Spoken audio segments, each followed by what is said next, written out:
Hi y'all, welcome and welcome back. In this video, we delve more deeply into the core concepts that define the ethics of care. Whereas earlier videos focused on the historical emergence of care ethics and the major thinkers who shaped it, this video turns to the theoretical framework itself, its concepts, its commitments, and its distinctive understanding of what morality requires of us. Care ethics, or ethics of care, is not a single theory, but a family of approaches connected by a shared set of themes. These approaches differ in emphasis, but they unite around the idea that moral life is fundamentally relational and grounded in practices of caring. One of the foundational ideas in care ethics is relationality, the claim that human beings are not isolated individuals, but exist within a network of relationships that shape who we are and what we owe to each other. Traditional moral theories often begin with the idea of this rational, autonomous individual who makes decisions independently. But care ethicists argue that this image does not actually reflect our lived reality. From infancy through old age, we depend on others. Our identities, responsibilities, and moral concerns grow out of these relational contexts. Ethics, then, must begin not with independence, but with interdependence. A second core concept is dependency, which care ethicists argue is not a temporary or unfortunate deviation from the norm, but instead a universal human condition. We're all dependent at various points in life, and even at our most independent, we rely on social structures, emotional support, and the care work of others. This focus helps reveal the moral significance of caregiving and challenges the idea that moral reasoning can be separated from embodied emotional interactions. Emotion itself plays a central role in care ethics. Rather than treating emotion as a threat to rationality, care ethics views emotions as empathy, concern, and compassion as morally valuable forms of understanding. Nell Nodding's concept of engrossment captures this insight. It refers to the attentive, receptive awareness that one caring brings to the cared for.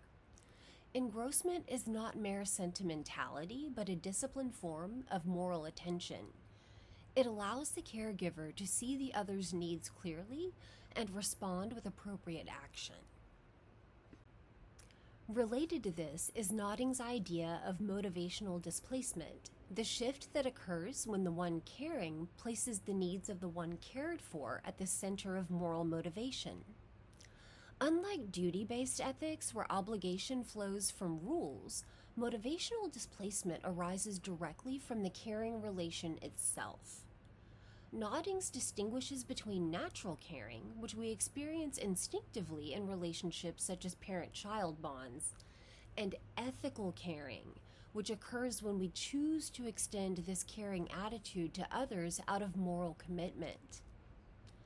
Ethical caring shows how care ethics bridges natural emotion with moral obligation. Joan Tronto offers another influential account of the structure of caring, identifying phases of care: attentiveness, responsibility, competence, responsiveness, and solidarity, with each phase associated with a moral virtue and each of those vulnerable to distortion. Tronto expands care beyond personal relationships, arguing that institutions, workplaces, and governments also engage in caring practices and can succeed or fail morally in how they organize and distribute care. Across these frameworks, one of the most distinctive features of care ethics is its rejection of abstract universal rules as the centerpiece of moral life. Ethics of care prioritizes context, particularity, and the nuances of lived experience. It argues that moral judgment must be sensitive to the details of each situation, the history of the relationship, and the needs of those involved. This attention to context is not relativism. Instead, it recognizes that moral life is too complex to be reduced to rigid principles that apply in all circumstances without consideration of human realities. Another key concept is the relational self. Traditional moral theories often rely on an image of the self as an independent, self-sufficient, and primarily defined by reason. Ethics of Care argues that this image is incomplete.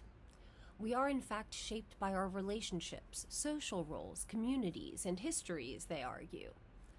A relational understanding of the self allows for a more accurate and inclusive moral framework, one that takes into account people whose experiences do not fit into that autonomous ideal, such as children, the elderly, the disabled, and those performing daily care work. Finally, care ethics challenges the rigid boundary between public and private life. Historically, caregiving has been confined to the private sphere and treated as morally secondary. Ethics of Care argues that caring practices are essential to sustaining society and should be recognized, valued, and supported in both personal and political contexts. This includes economic structures, workplace expectations, social policy, and global responsibilities.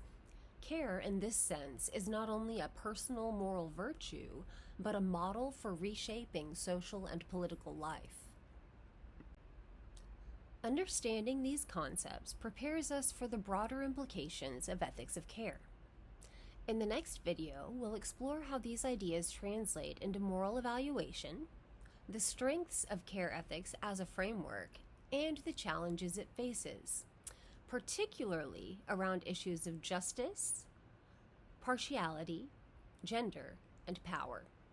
For now, keep in mind that the ethics of care invites us to see moral life not as the application of principles by isolated individuals, but as a set of ongoing practices rooted in relationships, attention, and the mutual work of sustaining human well-being. All right, y'all, that's all for now. If you're interested in more videos about philosophy and ethics, take a look at the videos posted on our channel. Thanks for watching. Have a great day.